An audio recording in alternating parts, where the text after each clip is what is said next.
नमस्कार मित्रांनो. पोलीस भरतीसाठी अतिशय उपयुक्त असा प्रश्नसंच आपल्याकडे आहे.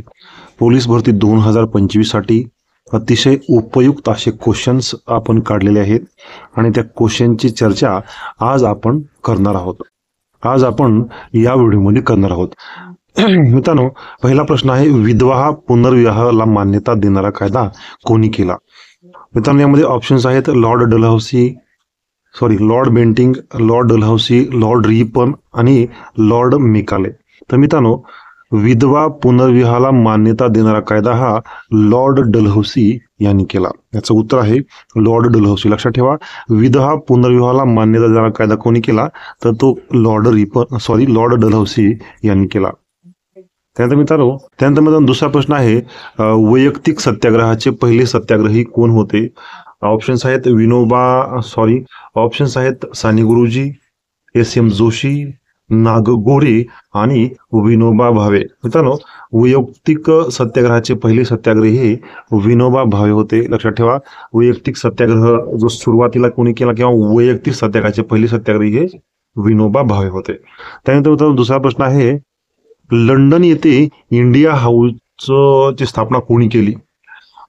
पंडित श्यामजी कृष्णा, लाला हृदयाळ, नंतर विनायक दामोदर सावरकर आणि मादाम कामा. मित्रांनो, लंडन येथे इंडिया हाऊसची स्थापना, याच्यामध्ये थोडं कन्फ्युजन होत असतं नेहमीच. मादाम कामा आणि श्यामजी कृष्ण वर्मा या दोन्ही मध्ये मुलांना कन्फ्युजन होत असतं, परंतु लंडन येथे इंडिया हाऊसची स्थापना ही पंडित श्यामजी कृष्ण वर्मा यांनी केली आहे. पंडित श्यामजी कृष्ण वर्मा, हे लक्षात ठेवा मित्रांनो.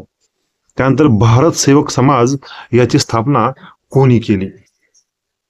मित्रांनो, लक्षात ठेवा, भारत सेवक समाजची स्थापना कोणी केली हा अतिशय महत्वाचा प्रश्न आहे आणि याचं उत्तर आहे गोपाळ कृष्ण गोखले. गोपाळ कृष्ण गोखले यांनी भारत सेवक समाजाची स्थापना केली. कोणतं? तर गोपाळ कृष्ण गोखले यांनी भारत सेवक समाज याची स्थापना केलेली आहे. मित्रांनो, हा प्रश्न महत्वाचा आहे पोलीस भरतीच्या दृष्टिकोनातून. इंटरपोलचे मुख्यालय कुठे आहे? म्हणजेच इंटरनॅशनल पोलीस असोसिएशन जे असते, यामध्ये प्रत्येक देशाचे पोलीस एकत्रित येऊन एखाद्या गुन्हेगारी प्रवृत्तीचं किंवा एखाद्या गुन्हेगाराला पकडण्याचं काम करत असतात किंवा एखादं सिक्रेट मिशन देखील यामध्ये ते चालवत असतात. तर हे कुठे आहे? तर हे आहे फ्रान्सला. लक्षात ठेवा, इंटरपोलचे मुख्यालय कुठे आहे? तर फ्रान्स. हे अतिशय महत्वाचा क्वेश्चन तिच्या दृष्टिकोनातून. त्यानंतर मित्रांनो, दुसरा प्रश्न आहे, जागतिक पर्यावरण दिन कधी साजरा केला जातो?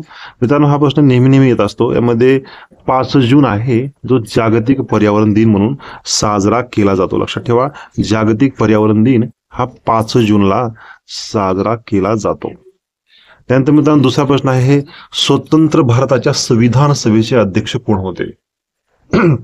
मित्रांनो, लक्षात ठेवा, doctor Babasaheb Ambedkar, doctor Rajendra Prasad, doctor Sarvepalli Radhakrishnan आणि पंडित जवाहरलाल नेहरू असे या ठिकाणी ऑप्शन्स आहेत. आणि यामध्ये स्वतंत्र भारताच्या संविधान सभेचे अध्यक्ष कोण होते? तर डॉक्टर बाबासाहेब आंबेडकर आणि डॉक्टर राजेंद्र प्रसाद. याच्यामध्ये कन्फ्युजन मुलांना होत असतं. डॉक्टर बाबासाहेब आंबेडकर हे ऍक्च्युली मसुदा समितीचे अध्यक्ष होते, हे लक्षात ठेवा. आणि संविधान समितीचे अध्यक्ष तर हे डॉक्टर राजेंद्र प्रसाद हे होते. त्यानंतर मित्रांनो, भारतातील सर्वोच्च शिखर कोणते? मित्रांनो, भारतातील सर्वोच्च शिखर कोणते? यामध्ये ऑप्शन्स आहेत कैलास, K1 कांचनगंगा आणि K2 गॉडवेल.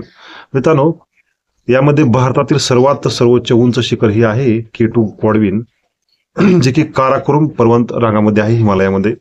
मित्रांनो, महाराष्ट्रातील सर्वात उंच शिखर कोणते आहे हे तुम्ही कमेंट करून सांगा. दुसरा प्रश्न आहे, भारताचे प्रमाण रेखावर्त 82.30 कोणत्या शहरातून जाते? मित्रांनो, प्रमाण रेखावर्त म्हणजेच जे रेखावर्त किंवा ज्या रेखावर्तावरून भारताची आपली प्रमाण मिळल ठरवली जाते त्याला आपण प्रमाण रेखावर्त असं म्हणतो. तर मित्रांनो, भारताचे जे काही प्रमाण रेखावर्त आहे ते कोणत्या शहरातून जाते? तर मित्रांनो, त्याचं उत्तर आहे अलाहाबाद. भारताचे प्रमाण रेखावर्त कुठल्या शहरातून जाते? त्याचं उत्तर आहे अलाहाबाद. भारताचं प्रमाण रेखावर्त हे अलाहाबाद शहरातून जातं. लक्षात ठेवा मित्रांनो. पुढचा प्रश्न आहे, ॲल्युमिनियम कोणत्या खनिजापासून मिळवले जाते? ॲल्युमिनियम जो की एक मिश्र धातू आहे, मिश्र धातू म्हणजेच 2 धातू, 3 धातू, 4 धातू एकत्रित करून ज्याला आपण मिळवतो तो म्हणजेच मिश्र धातू. तर अॅल्युमिनियम हे कोणत्या खनिजापासून मिळवले जाते? तर ह्याचं उत्तर आहे बॉक्साईट. मित्रांनो, अॅल्युमिनियम हे बॉक्साईट पासून मिळवले जाते. लक्षात ठेवा, अॅल्युमिनियम हे बॉक्साईट पासून मिळवले जाते. त्यानंतर दुसरा प्रश्न आहे, भूकवचाच्या वरच्या भागाला आपण काय म्हणतो? मित्रांनो, जे काही आपल्या पृथ्वीचं किंवा जे पृथ्वीचं जे काही भूभाग आहे त्याचे वर्गीकरण केलं आहे आणि जो काही भूकवचाचा वरचा भाग आहे त्याला काय म्हणतात? तर त्याचं आन्सर आहे सियाल. भूकवचाच्या वरच्या भागाला काय म्हणतात? तर म्हणतात सियाल. लक्षात ठेवा, भूकवचाच्या वरच्या भागाला म्हणतात सियाल. हवेचा दाब मोजण्यासाठी कोणते उपकरण वापरतात? हवेचा दाब मोजण्यासाठी या ठिकाणी मित्रांनो ऑप्शन्स आहेत, कॅलरीमीटर, एरोमीटर, बॅरोमीटर आणि अल्टोमीटर. मित्रांनो, एरोमीटर आणि बॅरोमीटर यामध्ये तुम्हाला कन्फ्युजन व्हायला नको. एरो म्हणजेच हवा असं नाहीये, त्याचं उत्तर आहे बॅरोमीटर. हवेचा दाब मोजण्यासाठी बॅरोमीटर हे वापरतात. लक्षात ठेवा, हवेचा दाब जे काही मोजण्याचं उपकरण आहे त्याला बॅरोमीटर असं म्हटलं जातं. दैनंदिन जीवनामध्ये फॉस्फरसच्या अभावामुळे कोणता रोग होतो? मित्रांनो, येथे ऑप्शन्स आहेत, रात आंधळेपणा, ॲनिमिया, वाढ खुंटणे आणि गलगंड. रात आंधळेपणा हा अजीवनसत्वाच्या अभावामुळे होतो. ॲनिमिया म्हणजेच रक्त कमी, रक्तक्षय हा फॉलिक ऍसिडमुळे होतो. वाढ खुंटणे, मित्रांनो, वाढ खुंटणे जे आहे ही वाढ खुंटणे जे आहे ते फॉस्फरसच्या अभावामुळे होत असते. वाढ खुंटणे ही फॉस्फरसच्या अभावामुळे होत असते. लक्षात ठेवा, वाढ खुंटणे. पाण्याची घनता किती अंशाला सर्वात जास्त असते? मित्रांनो, याचं उत्तर आहे 4 अंश. पाण्याची घनता 4 अंशाला ही सर्वात जास्त असते. लक्षात ठेवा, पाण्याची घनता 4 अंशाला सर्वात जास्त असते. त्यानंतर आहे मुंबई मेट्रोची सुरुवात कोणत्या दिवशी झाली? 8 जून 2014 रोजी.